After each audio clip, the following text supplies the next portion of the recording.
এই যে দেখুন এখানে 2 বাটি আতপ চালের গুঁড়ি নিয়েছি, আর এই বাটি যেই বাটি মাপ করে গুঁড়ি নিয়েছি সেই বাটি মাপ করে জল দিয়ে দিয়েছি 2 বাটি, আর দিয়ে দিয়েছি স্বাদ মতন লবণ, কিছুটা সাদা তেল দিয়ে দিয়েছি। এই যে দেখুন এই রেসিপিটা খেতে কিন্তু অসম্ভব মজার হয়। এখানে দেখুন চালের গুঁড়োটা দিয়ে এটাকে নেড়ে চেড়ে একটা শক্ত ডো বানিয়ে নেব। ডোটা পাকানো হয়ে গেছে, এটা ঠান্ডা হয়ে গেছে, এবার এটাকে মাখিয়ে নিচ্ছি। এবার ছোট ছোট লেচির মতন কেটে নেব। একটা গামলার মধ্যে তেল ব্রাশ করে নিয়েছি, এবার এটাকে 10 মিনিট ভাপাতে দেব।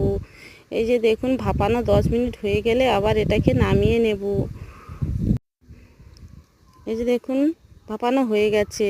এবার এখানে পেঁয়াজ কুচি, লঙ্কা কুচি, জিরে গুঁড়ো, হলুদ গুঁড়ো আর টমেটোর সস নিয়েছি। এবার কড়াইয়ের মধ্যে কিছুটা তেল দিয়ে দিয়েছি। এবার পেঁয়াজটা আর লঙ্কাটা ভেজে নেব। দিয়ে দেবো হলুদ গুঁড়ো, আর এটাকে দিয়ে দেবো কিছুটা জিরে গুঁড়ো। জল দিয়ে একটু নেড়েচেড়ে এগুলো বলগুলোকে দিয়ে দেব।